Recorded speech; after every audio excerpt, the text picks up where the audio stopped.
I think what's interesting about being on a non-traditional path is finding the others that are also on that non-traditional path. So I think that's been a huge game changer for me. With my experience working with Seth and like the virtual workshops there, I saw just how magical that could be online. And then I think, of course, with Groove, like that's also been a huge piece of why I was excited to even build this, was to have those people to bump into and surround myself with that supportive network around me. I think like the big game changer for me has just been being able to find those people that I can bump into and have those like conversations about like, hey, this is hard, but it's also super nourishing, and held with that duality of like, it's not easy. And sometimes it is scary and there are risks and there are big questions. And so to know that there are others on that journey, I think is just hugely helpful.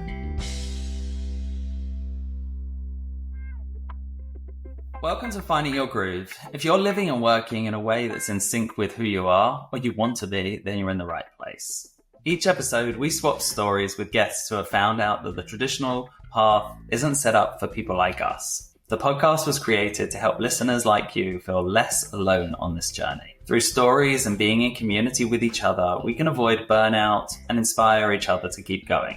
Welcome to the final episode of season 1 of Finding Your Groove. This episode is all about my journey. So Josh will be asking me a bunch of questions. And like usual, we will be going back and forth, swapping stories. So let's go ahead and get to it.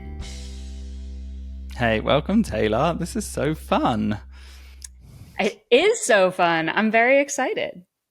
Cool. So, as always, let's jump in with your show and tell and see where the conversation takes us from there. What have you brought? Amazing. Well, I sort of brought a before and an after. So I brought for you my coloring books. So I used to be someone that would use adult coloring books. And I find that adult coloring books are very tedious and very, very tiny. So I'm here to share an example of just how like small and intricate they are. So to get up in there with this like with tiny pencils was a lot. And that's a lot of detail. That is a lot of detail. And no crayons. Crayons would not work with those. No, they would not. No. And so I have always loved introducing play into my life. I feel like this is a theme, and that's why it relates to my journey, is this theme of adding like that play that most of us think about in like childhood, but also have tried bringing that into my adult life in very intentional ways. And so my adult coloring books have been a way for me to do that. But I feel like there's another theme there, which is that I have not done a great job at like challenging certain ways of doing things in the past, and instead have been like, oh, well, this is the way that they should be. This is the way an adult coloring book should be. And have realized that actually for my brain and what I'm like hoping to get out of my experience of coloring, that like ease and play of it being just simple and fun, it just wasn't being met by these like small little designs. And so I have now transitioned into kids coloring books like this one.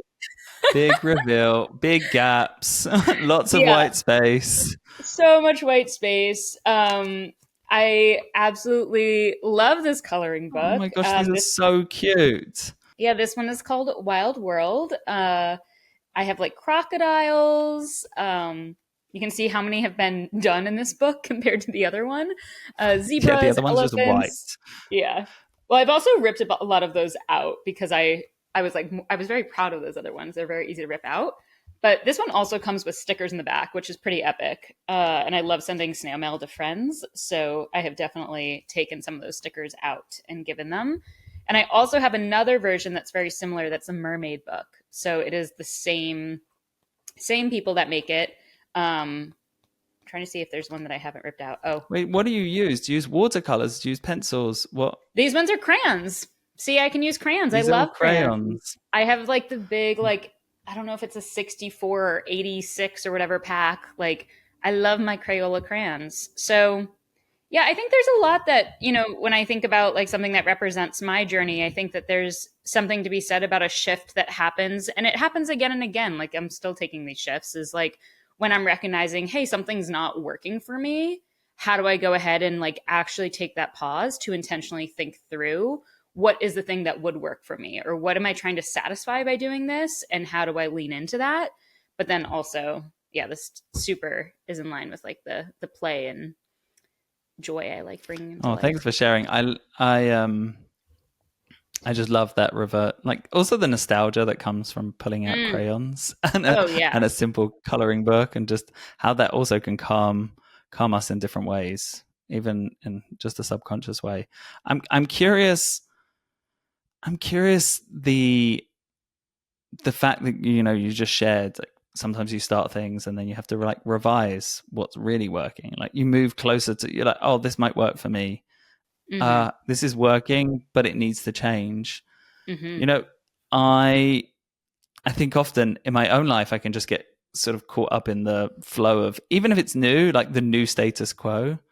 Like how do you like become aware or notice that moment where you're like, oh, this adult coloring book isn't working for me. I should probably change.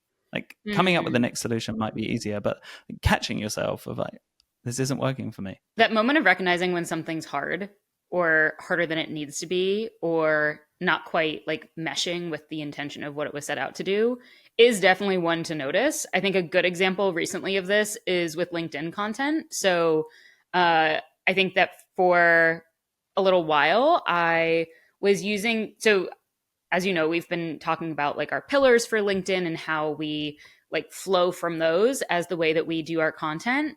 And we had worked with a LinkedIn strategist around those pillars. And I think what I learned through that experience, I learned a lot, but I also learned that the pillars that I had actually made before meeting with that LinkedIn strategist were way more me and more reflective of what Mm. I actually needed in my process.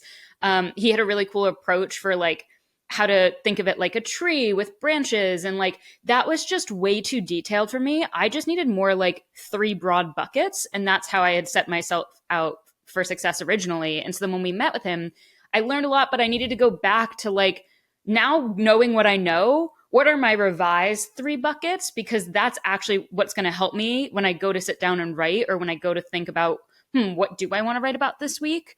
That these broader buckets are just how my brain works. Like that is the thing that I need in order to not make writing hard.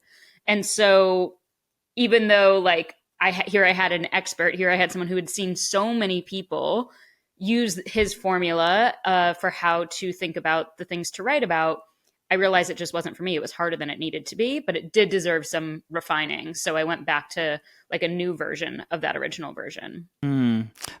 It's so fun having this conversation at the end of the season, because we've touched on already so many themes that, we talked about play and creativity with Katie, and now Mm-hmm. just like what's coming up for me is our conversation with Alice Catter about this orientation towards experimentation and being attuned to the self and having this sort of internal compass. And it's wonderful to hear that clarity of just like, oh, if this is feeling too hard, probably need to tweak the process. Like this is just a Yeah. great thing to be able to just carry through your life as a signal that maybe I should change things. Yeah, and I think like between both of us, like we're both people that like to pick things up and try things out without it necessarily being permanent. I used to say, and I haven't said this recently so much, but I used to say I was like such a hobby dabbler. I feel like I was even more like like a few I've years never ago heard you say that, because by the way. So that's new for me. I've never heard that as a oh, phrase oh my from god. Taylor. Well, do you feel like it's accurate? Yeah, I wouldn't have. I mean, I feel like the way I relate to your curiosity about different like hobbies, maybe I wouldn't have even say that, like creative outlets or experiences, is following curiosity. Like Yeah. you're like, oh, I'm curious about this, and then you try this out. Like I don't know if you're. Maybe or obviously you know better about yourself. Like what comes into your life, and it is that just curious experience versus this is something that I want to foster in my life over time. Mhm. Do you know that Yeah. before you start it? Are you the dabbler? Like, is your curiosity the dabbling, and then something like hangs out because it's like, wow, I'm really enjoying this? It's a good question. I think the dabbling part, yeah, I don't resonate with as much anymore because I think I'm more sure of the things that I know that will stick around. So, like, when I Hmm. commit to, oh, this is something that I'm now into, that I'm like bird watching is something that like I'm into these days.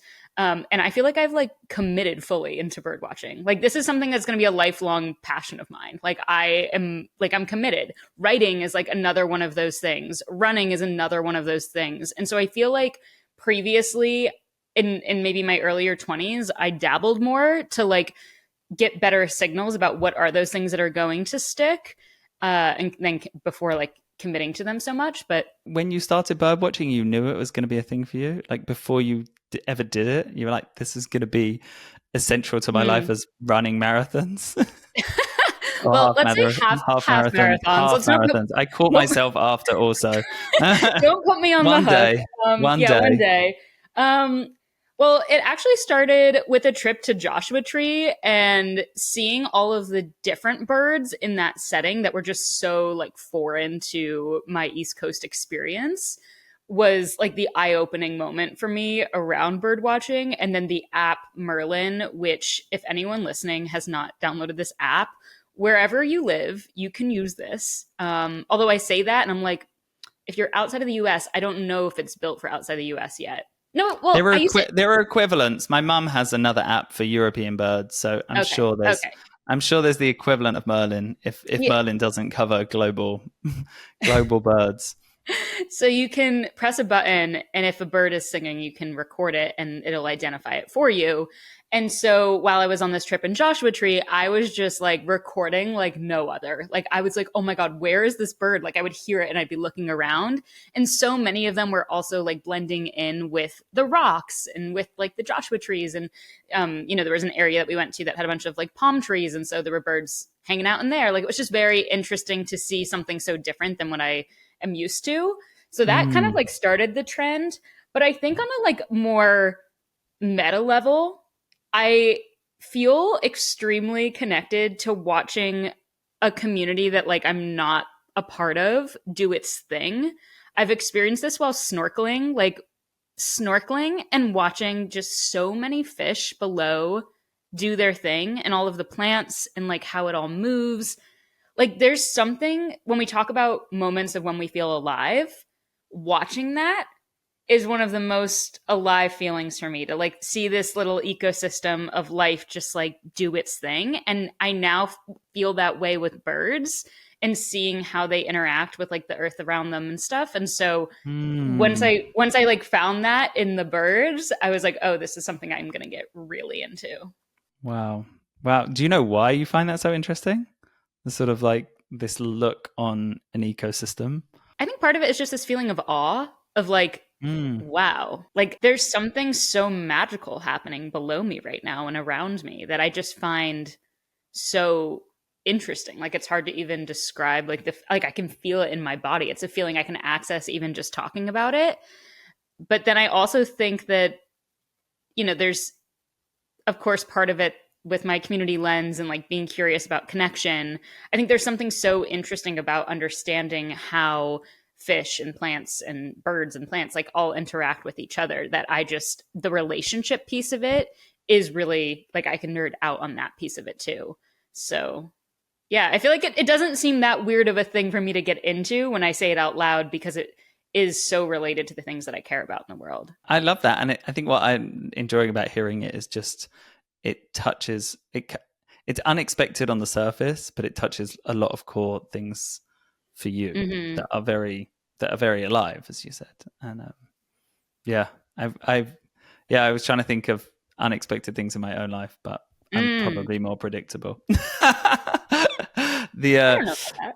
Yeah, but anyway, I love to segue into, we've been recording this podcast. We've done a bunch of episodes now as a sort of belief that hearing other stories of people finding their groove, of stepping out of the system is really helpful for other people that are trying to do that at whatever part of the journey they're on, whether they're still in a job that they don't like or they're 5 years into their journey and they're trying to navigate some other sort of obstacle or challenge in front of them or trying to reach a new goal or a new height. And I know a bit about your story, so I'm really excited to shift into to like pre jumping out of the system, but like I actually don't really know what that means for Taylor Harrington, because I know that you've always been carving your own path in so many ways. But I'm curious to start, is there a moment that you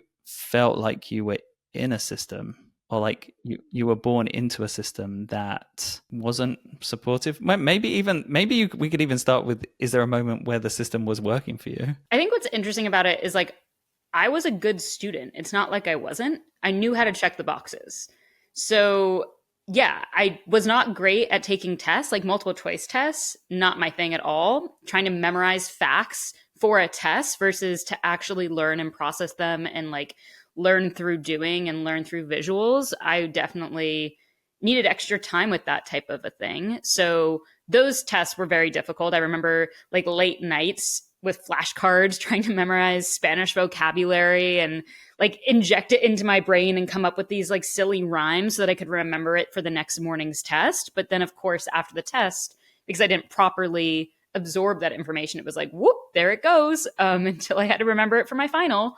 So yeah, there were things like that kind of went in one ear and out the other. And so I found that to be very challenging since a very young age. But as far as like when the system worked for me, it's interesting because I immediately think of some of the more non-traditional things that happened in my school system, and those being things that worked for me. So I guess I saw at a young age some of those opportunities, whether it was like cool field trips or cool like we had something called Art Smart growing up, where some of the like parents in the grade would come in. I don't know if it was once a month or what, but they would come in and they would teach us some sort of a lesson about an artist. And then we would go off and do our own version, like mini version of that. And those type of extracurricular type things that they wove into the classroom experience were things that like really stood out to me. Another example of that is like, I've explained this story before, I think on a podcast episode around a poetry night that one of my teachers had hosted in second grade, and how that really was a game changer for me. So those, it's funny because like those happened within a system, but it was really teachers and the school system challenging like the normal classroom experience and then feeling seen in those extra things. What's interesting, so it's interesting to hear, yeah, like you found these things were nourishing, but you also started by saying that you excelled at school. So I'm also curious how you navigate. If you're sharing like, wow, some things went in one ear, one out the other ear, like what were the ways that you navigated to stay ahead and sort of do what you needed to get to what I guess where you wanted to go, which was continuing within the academic system until sort of you finished college? I think I learned at a very young age the importance of relationships. If you asked anyone in my grade, like, was Taylor close with her teachers? I think everyone would like laugh and be like, yes. Because I got to know my teachers as people. I remember as in third grade, you know, they would have like parent-teacher conference. Parent-teacher conference. Yeah. We didn't like, call that that's not what it was called in England, but that is what it's called in America. Oh, what'd they call it there? Parents' evening. Oh, okay. So I remember in third grade, my teacher, her name was Miss Cindercombe. She was fabulous. And I remember she told my parents, I know this is going to sound weird, but I just want to have coffee with Taylor. And she's like, in third grade, did you say? In third grade. And she's like, Taylor doesn't even drink coffee. She's a third grader, but I just want to have coffee with her. And so I think that like, that's the kind of thing that I learned to do really well, was to like have a relationship with my teacher that was just human. It wasn't like I asked questions. I was so curious. I asked questions at a very young age. That same teacher was she was amazing for so many different reasons, but it was a very cool classroom that we were in where the back door led to where recess was. So she would just hang out in her classroom and eat lunch and like leave the back door open during the warmer months of the year. And a couple of my like girlfriends and I in our classroom would stay sometimes during recess to either do art projects inside with her or help clean the classroom and chit chat. Like that was like such special time to get to know her on like another level. Good relationship building. Basic, yeah. Good relationship building skills already coming to life. Yeah, and the small group nature of it, like there was a lot of good stuff happening there. So I think if I look back at like what really worked for me at a young age, it was like the relationships. So then when I did have a hard time with something and I needed help, like it was easy to get that help or to communicate like, hey, this thing is really, really hard. But you also saw me last week in front of the class give this like amazing speech. And I know I knocked that out of the park, but this multiple choice test is really, really hard and I need support on it. So I think it was helpful to like have, that background with a teacher. Yeah.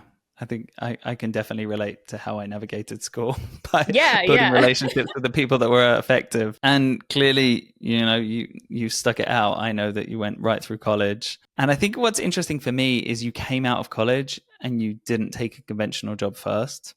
And you were like very clear on that. And I want to hear more about that clarity. But you were also clear that you wanted to go to college. So I'm like curious what happened in that system of like, okay, cool. I excel at school. The things that are most nourishing for me aren't the traditional classroom experience.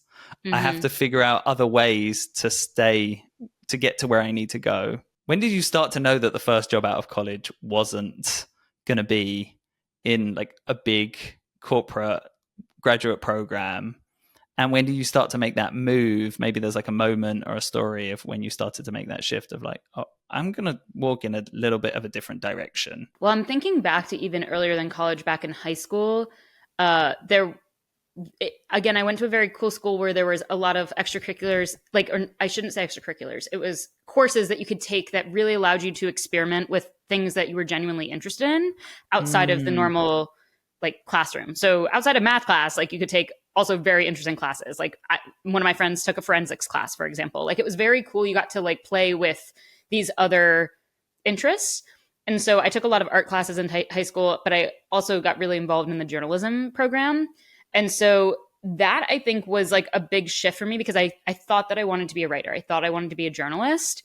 And once I got deeper in that lane in high school, and I think it's really important that I got even the chance to explore that lane prior to high school, or prior to college, I should say, I was able to really see like, oh, this actually isn't something that I want to do, but I know why, and let me go ahead and find other ways to do it. Similarly, while I was in college, or similarly, while I was in high school, there's a program that we do our senior year, where you get 1 month to do an internship locally as the final month of school. So you end your classes a month early as a senior, and then you get to do an internship. This was optional, or everyone did this? Everyone did it. Oh, cool.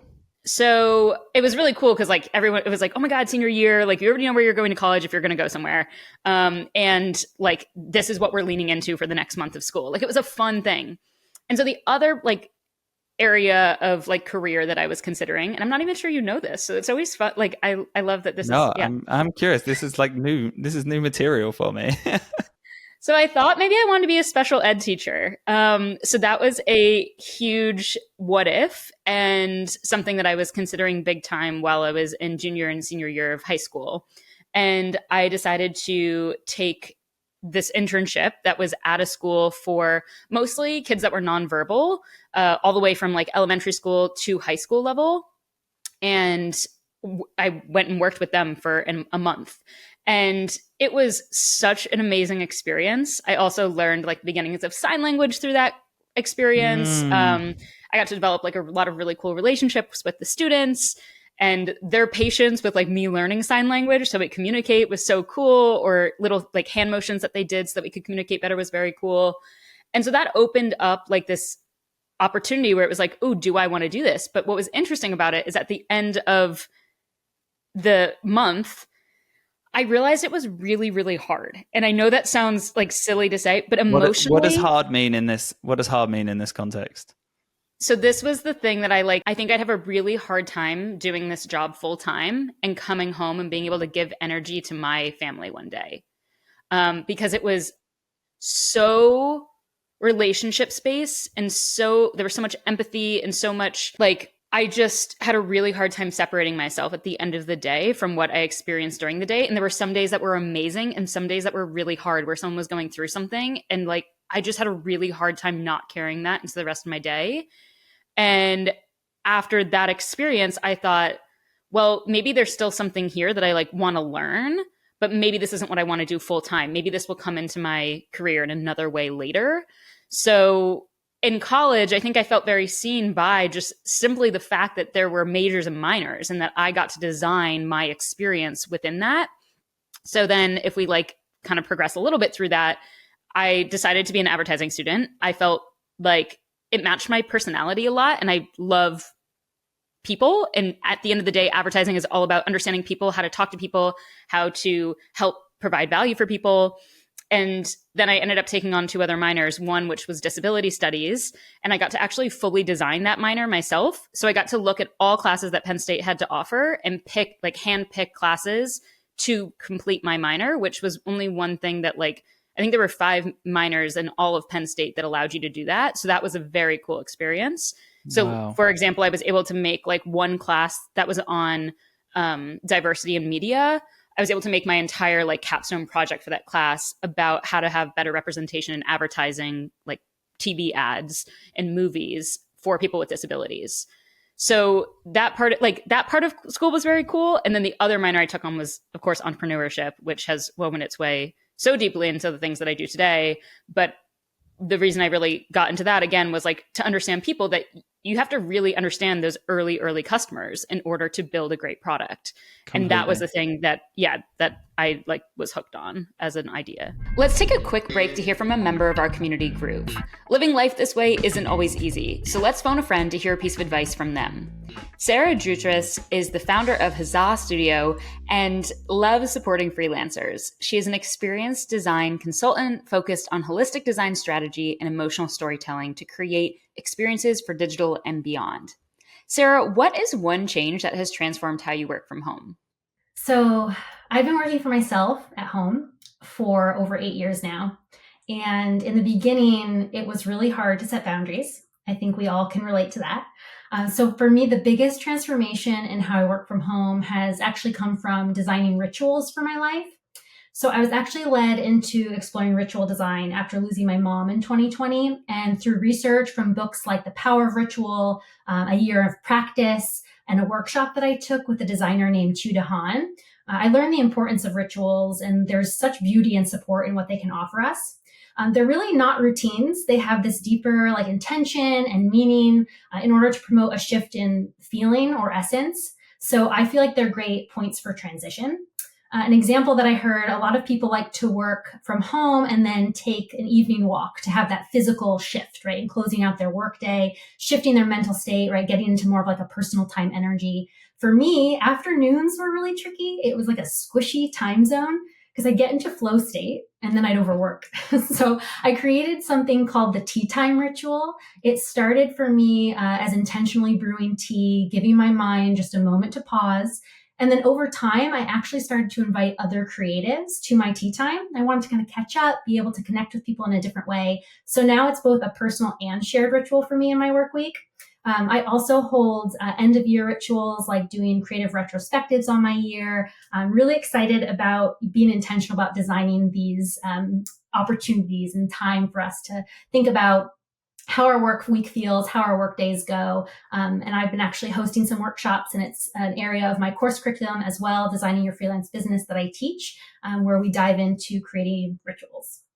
Thank you so much. To learn more about Sarah and co-work with freelancers, business owners, and work from homers like Sarah on Groove, go ahead and check out the show notes. Now, back to the conversation. Wow. So, okay, I don't even think I answered your question.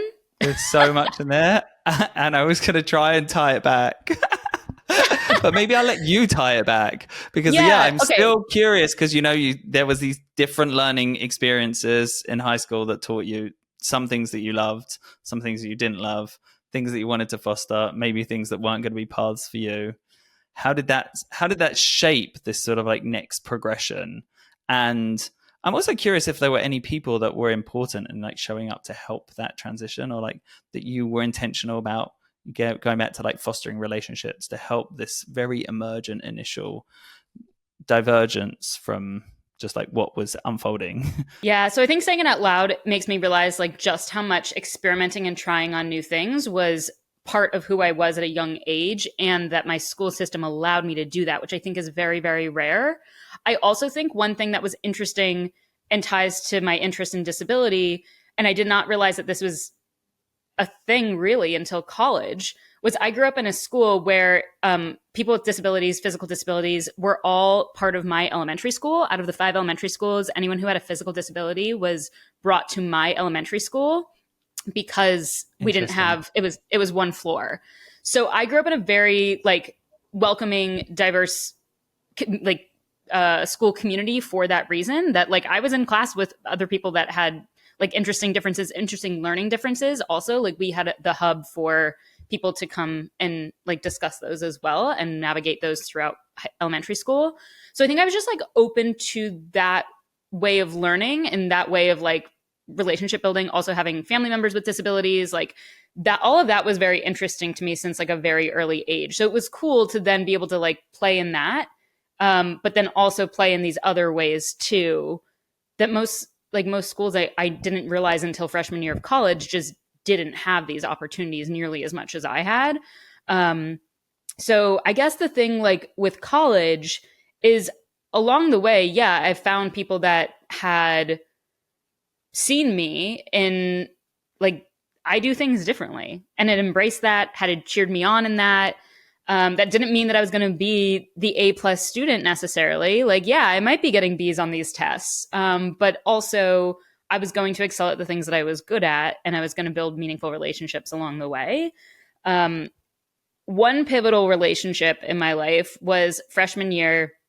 I went to a Penn State Alumni Board like meeting. It was an event. So they would meet up and come back to campus, like a small board of alumni. And they would host these different events for students to go to. And so they had, you know, welcomed everyone to the event and had said, hey, if you're a senior in the room, go ahead and put up your hand. If you're a junior, go ahead and put up your hand. If you're a sophomore, put up your hand. And if you're a freshman, put up your hand. And out of the entire event, I was the only person raising my hand as a freshman. So soon after that, I was sitting at this table and this guy came over and said, I want to talk to you. You're the only freshman in this room, and that says a lot about who you are, and I want to get to know you. And so I was like, oh my gosh, hello, I'm Taylor. Lovely to meet you. This man's name is Bob McKinnon, and we got to know each other at the very beginning of freshman year. He had a really cool, interesting career in advertising in New York City, and then had started his own business to follow his passions that way, step out of the system and do things differently. Cool. And he and I got to know each other over the course of the 4 years. So that's that moment where our relationship started. What was cool too is Bob lived not too far away from me. I grew up in Connecticut, so he lived like not too far away over the New York border in Hastings-on-Hudson, New York. So when I was in college and I would go to these events again, like every semester, Bob would come back to campus.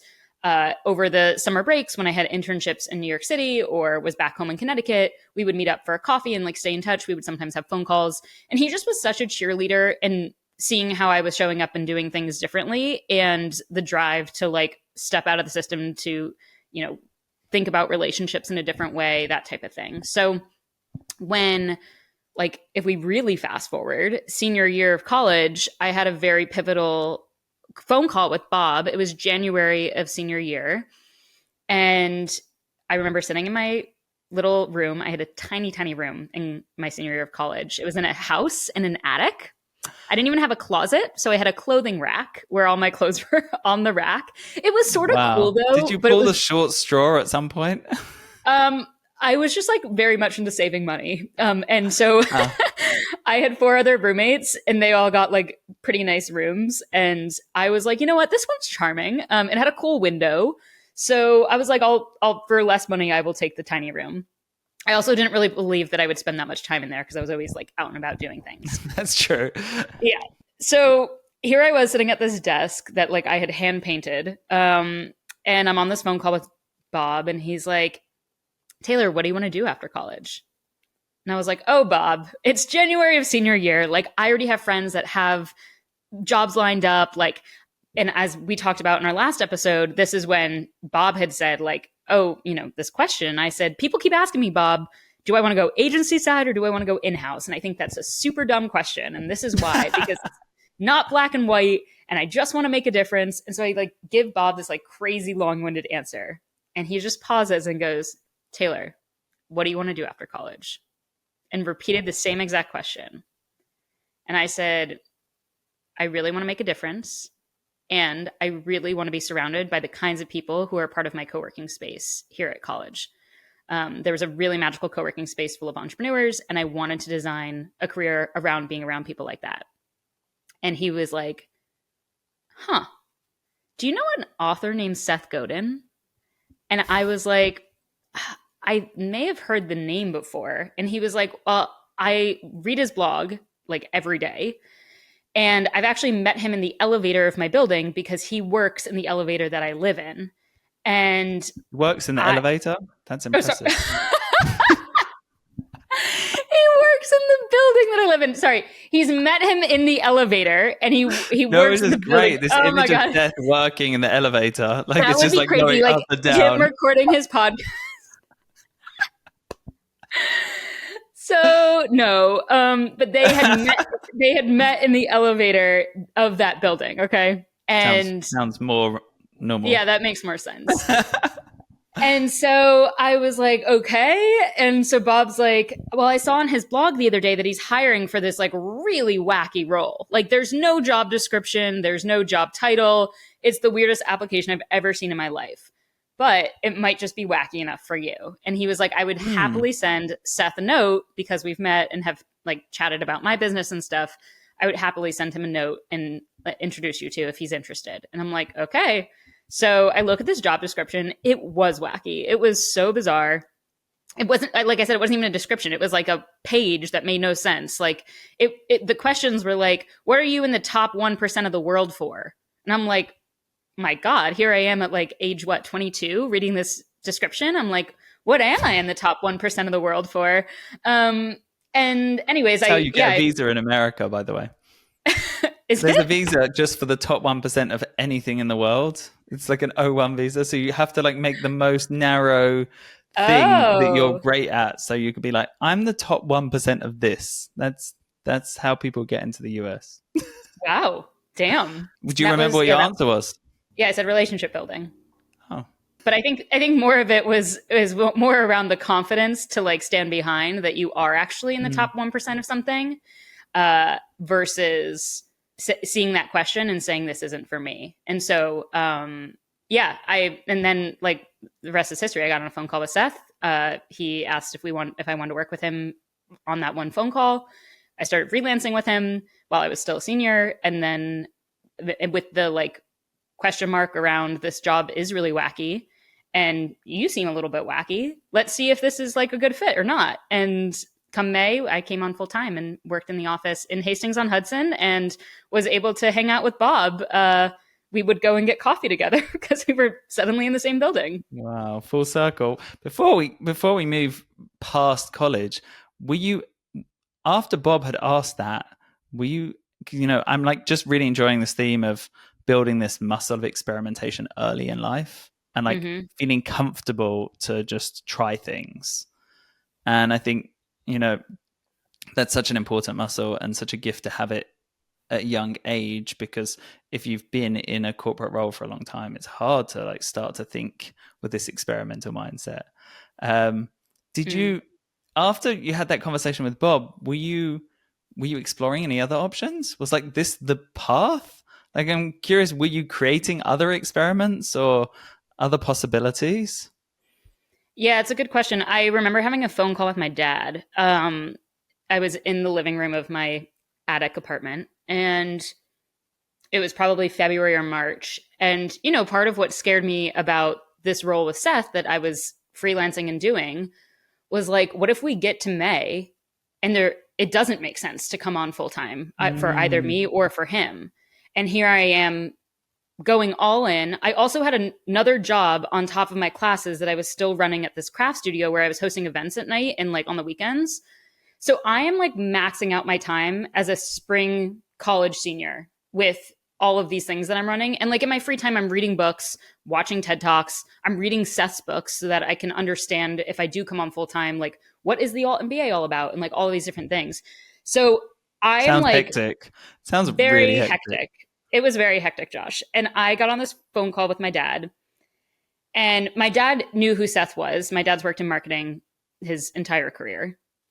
And he was like, I think you've got to go for it. Like, I think you've just got to lean all in, because he was like, this might be the wackiest thing, but also like, you've never not leaned into the wacky thing. Like, don't now suddenly get scared by the thing that is so crazy. And I'm like, Dad, but this is like so crazy. Like, my job doesn't have a title or a description. Like, I'm so out of, like, now I'm actually faced with the decision that I've been preparing all these years for, of now I actually am like, am I going to do the crazy wacky thing that I've been preparing for? Or do I do the safer thing? And I just remember having this conversation and walking around this apartment being like, all right, well, I think I just lean all in. And I ended up having a conversation, I think, to reduce my hours at the craft studio a little bit. Like, I just tried to figure out, how do I make this work in the final part of college? And yeah, I think, like, it definitely wasn't easy. I remember having like conversations also with my roommates being like, this job, like, it almost doesn't even sound legit. Like, people are going to be like, what are you doing?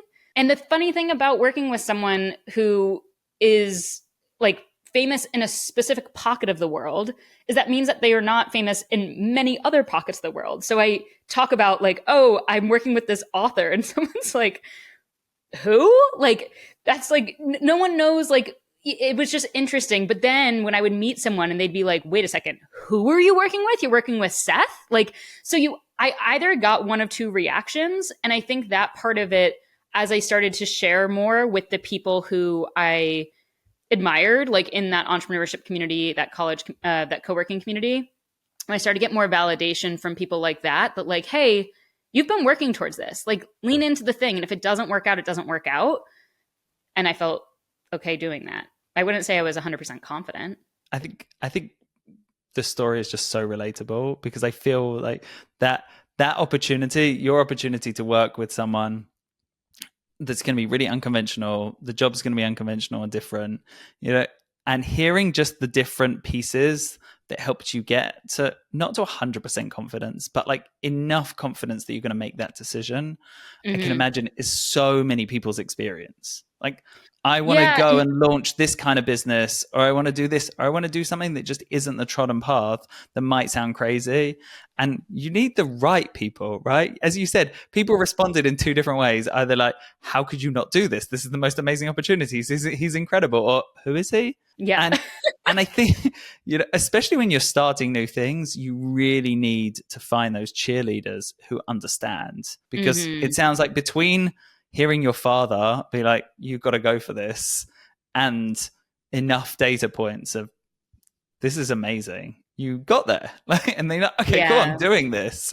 And I think as I've gotten older, I've realized just how much, and I think our conversations on this podcast have made me realize just how much my parents have played a role in me feeling comfortable to take those risks and try new things. My dad, like I said, has had a career in marketing. And one of the things that he has made very clear is that he gets most excited about projects where it feels like the house is on fire and he has to run in and come and save it. Like, if a company is on fire and they are like, we need to get out of this, that is the most exciting opportunity for him to run into and help them like get the fire. Like, let's get rid of the fire.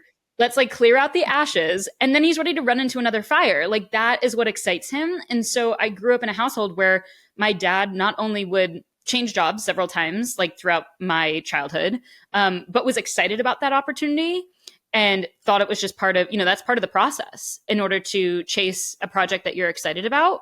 But also my dad drove really far to get to some of those projects. I mean, there were jobs where he was driving 2+ hours in the car so that we didn't have to move our family to another state. Wow. And in order for him to not only support our family, but also to do the thing that he was excited about and to help that company that and those teammates that he felt like, wow, I could really make a difference here. And so I do think that mindset of like, I can run in and I can help, and I don't have to stay here forever, or I can run in and I can help. And I can also see that like, maybe I want to stick around for this. Like, there's like this interesting, I'd seen him do that so many different times in my childhood that it definitely was woven into this idea of, how do I take risks and when do I feel ready enough to take a risk versus what is not ready enough to take a risk, and how do I evaluate that? But I think, it's something that I think about like even today. Like I think it's a huge, like I think it's a huge piece of how I approach things generally. And I know that you and I have talked a lot on this podcast about the relationships with parents and seeing them do things that just might even like plant a seed in our brains, and we don't even realize until later in life how much that little seed being planted changed things for us. Yeah, completely. I think there's also this just other quality that I know about you that is just, even though you're confident to take these unexpected paths, you also have like a lot of grounding. Like even you just sharing, like you were budget conscious when you were at college. Like you were, you have this really nice balance between, and I think that's something that people struggle with a lot of like, how do I stay on that line where I feel grounded in myself. I'm living a life within my means. I'm experimenting. I have like a good balance of risk versus, you joined an early stage startup, which is much riskier than working for Seth. Like at least Seth's a known entity that it's like the role is really unexpected, but the security is much more. Whereas, you've got this like really nice balance of how do I stay grounded in what's responsible and how do I take risk, because like I just heard about your father, he was prepared to drive 2 hours for something. Yes, I'm sure he could have earned money within a 30-minute commute of his house, but whether he would have wanted to do that or not is another thing. Yeah, but that's a really good call out, because I think that like those compromises or those decisions, like sometimes on their own, you're not seeing the full picture of what is being kind of either given up, or like what goals or what desires like aren't maybe being fully met because I've made the decision to say, actually, the one that I'm really pursuing right now is this one, which means that this one's got to give a little bit. And as I mentioned in our last episode, like I made the choice and I'm lucky that I had the privilege to do this, to like move home after college and save money that way. And so that played a huge role in how I was making those decisions about where I was moving. And part of it was so that I could save up and have a career full of those risks, because that's what I know I'm going to enjoy. So I think that, it's like, it's also recognizing that like, yeah, now I live in New York, but I also lived 2 years and change at home between moving home and then COVID hitting. And I was all excited to like leave in like the spring of 2020. And then suddenly that dream was moved over. So I think that, yeah, there's a lot that happens with these decisions. And if you are someone who wants to step out of the traditional path, like making other decisions in life help you do that. And yeah, I'm grateful that I've gotten to see, like I said, my parents make those decisions in my life too. And then being surrounded in college by so many local entrepreneurs, I got to see them make those decisions of what were they sacrificing or what were they putting on pause because they weren't dedicating the proper time to making that be a part of their life that flourished in that moment because they were looking forward to something else. Yeah. Wow. So much in that. I think as we get towards the end of the show though, I'm curious, like, to continue a little bit of this theme, maybe around, you stepped into your role working alongside Seth, you were there for a couple of years, and then you joined Groove. What have been the other, maybe there's a story that brings us to life, or a moment or a tool that help you sustain staying on this path? I think what's interesting about being on a non-traditional path is finding the others that are also on that non-traditional path and figuring out ways to consistently bump into them. And so I think that's been a huge game changer for me. That's what I love so much about the co-working space I was a part of in college, was these entrepreneurs were bumping into each other all the time. They were being inspired by each other. And so I wondered, what was that version for me as I started to grow into my career? And so I think with my experience working with Seth and like the virtual workshops there, I saw just how magical that could be online with all of the different people I met around the world. I had, I like had students that I was way closer with than others. And those ended up being people that I was constantly inspired by, that we were having chit chats or we were meeting up in person. And then I think, of course, with Groove, like that's also been a huge piece of why I was excited to even build this, was to have those people to bump into and surround myself with that supportive network around me. But I think that now that I'm in New York, there's like this other element that I've gotten to like really seen grow, whether it was a relationship that started in the Akimbo workshops or in the Alt MBA, with a coach that was a part of that or a student that was a part of that. And now we both live in New York and are able to kind of have those circles intersect. Or, you know, there's some Penn Staters that I know that also are doing things differently, or they've introduced me to other people. Like the ripple effect of when you're someone who does things differently is really cool to see come to life when you're in these like in-person settings too. So I think like the big game changer for me has just been being able to find those people that I can bump into and have those like conversations about like, hey, this is hard, but it's also super nourishing and it's like super purpose driven and it's super like it's something that I really love doing, and held with that duality of like it's not easy and sometimes it is scary and there are risks and there are big questions. And so to know that there are others on that journey, I think is just hugely helpful. Yeah, I resonate with that. And I think it's interesting to hear the clarity of your answer to Bob back when he pushed you, like, what do you want to do? And you're like, I want to be surrounded by people in this co-working space. Yeah. Like that there was like an intuition that you knew, like, I need to be around people that are like creating and doing things differently. And yeah, that's because that's what's going to help me on this path. And I think anyone who's been on this path like knows what it's like to look at someone in the eyes and so you share, oh, this is what I'm excited about these days, or this is what I'm working on. And they're just looking at you like, you're crazy. Like that feeling of like someone is looking at you and they're like, I have no idea what you're saying. Is that a real job? Or like, are you actually getting paid for that? Or, you know, like like those types of blank stares or just reactions. And I think I've realized there's benefits to being in rooms with people like that. Like I also enjoy like for other types of relationships in my life, like those make sense. Or, you know, I think that it's important to feel seen at least in certain pockets of my life, but not maybe like, it's not that I don't feel seen in those places, but yeah, there are definitely people who think like, oh my God, she's like a little bit crazy and wacky. And the truth is I am. And it's also nice when that question is met with like, wow, that is really, really freaking cool. And also that sounds really hard. Can you tell me about X, Y, and Z? So yeah, I think the types of people that we're talking about really hold that duality. And I appreciate that. Wow. Taylor, thank you so much for having us, for joining me on our show for this conversation. I feel like there could be a part 2 for both mine and your episodes. I know.